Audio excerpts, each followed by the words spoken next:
മമതയെ പിടിച്ചുകെട്ടുകയാണ് രാഹുൽ.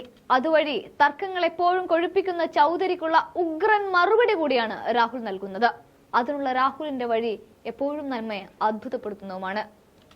ഞാൻ ഒറ്റയ്ക്ക് മത്സരിക്കുമെന്ന് കട്ടായം പറഞ്ഞ മമതാ ബാനർജിയെ വരുതിയിൽ വരുത്താനായി രാഹുൽ പിടിച്ചുകെട്ടുകയാണ്. മുന്നണിയിൽ സീറ്റ് ചർച്ചകൾ പുരോഗമിക്കുന്നതിനിടയിലാണ് ഞങ്ങൾ ഒറ്റയ്ക്ക് മത്സരിക്കാൻ പോകുന്നു എന്നുള്ള വിവാദ പരാമർശമൊക്കെയായിട്ട് മമത രംഗത്ത് വരുന്നത്. മമതയുടെ തീരുമാനത്തിൽ മാറ്റം വരും എന്ന് തന്നെയാണ് രാഹുൽ പറയുന്നത്. അതിനായി അദ്ദേഹം ചില നീക്കങ്ങൾ നടത്തുകയാണ്. മമതാ ബാനർജി തന്നോടും കോൺഗ്രസ് പാർട്ടിയോടും വളരെ അടുപ്പമുള്ളയാളാണ് എന്ന് പറഞ്ഞുകൊണ്ടാണ് അദ്ദേഹം കാര്യങ്ങൾ വിശദീകരിക്കുന്നത്. രാഹുലിന്റെ നീക്കം എപ്പോഴും സൗമ്യമാണ്, രമ്യമാണ്.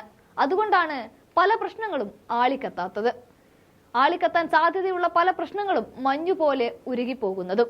അത് തന്നെയാണ് മമത കലി തുള്ളി നിൽക്കുന്ന സാഹചര്യത്തിലും രാഹുൽ പുറത്തേക്കെടുക്കുന്ന ആയുധം. അത് മുൻപേ തന്നെ അദ്ദേഹം പറഞ്ഞതുമാണ്. വെറുപ്പിന്റെ അങ്ങാടിയിൽ സ്നേഹത്തിന്റെ കട തുറക്കുക എന്നത്. ഇത്തരം രമ്യമായ രീതിയിൽ കാര്യങ്ങൾ പറഞ്ഞു പരിഹരിച്ചുകൊണ്ടാണ് രാഹുൽ മമതയെ പിടിച്ചു കെട്ടുന്നത്. ഇവിടെ രാഹുൽ ചില കാര്യങ്ങൾ കൂടി തുറന്നു പറയുന്നുണ്ട്. കോൺഗ്രസും തൃണമൂൽ കോൺഗ്രസും പരസ്പരം വിമർശിക്കും. അതൊക്കെ സ്വാഭാവികമാണ്. അതൊന്നും ഇരു പാർട്ടികളുടെയും ഭിന്നിപ്പിലേക്ക് പോകില്ല. സീറ്റ് പങ്കിടൽ സംബന്ധിച്ച ചർച്ച പുരോഗമിക്കുകയാണ് എന്നും ചർച്ചയുടെ ഫലങ്ങൾ പുറത്തു വരുമെന്നും അതിനെക്കുറിച്ച് പ്രതികരിക്കില്ല എന്നും രാഹുൽ ചേർത്ത് വെക്കുകയും ചെയ്തു. എന്നാൽ മമതാ ബാനർജി തന്നോടും കോൺഗ്രസ് പാർട്ടിയോടും വളരെ അടുപ്പമുള്ള ആളാണ് എന്നും രാഹുൽ വിശദീകരിക്കുന്നുണ്ട്. ഇതേ മമതാ ബാനർജി അവസരവാദിയാണെന്നും അവർക്കൊപ്പം തിരഞ്ഞെടുപ്പിൽ മത്സരിക്കാനില്ലെന്നും കോൺഗ്രസ് നേതാവ് അധീർ രഞ്ജൻ ചൗധരി വിമർശിച്ചതിന് തൊട്ടു പിന്നാലെയാണ് രാഹുലിന്റെ പ്രതികരണം.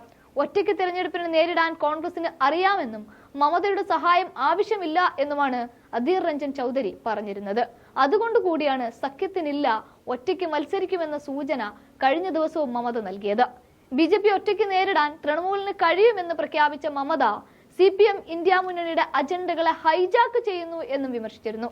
എന്നാൽ ഇന്ത്യ മുന്നണിയിൽ നിന്ന് മമതയെ പുറത്തേക്കെറിയാൻ എന്തായാലും കോൺഗ്രസ് പാർട്ടി ഒരുക്കമല്ല. കഴിഞ്ഞ ഭാരത് ജോഡോ യാത്രയിലടക്കം രാഹുൽ ഗാന്ധിയോടൊപ്പം ചേർന്ന് നിന്ന് അവരെ രാഹുൽ തിരികെ കൊണ്ടുവരാൻ സാധിക്കും.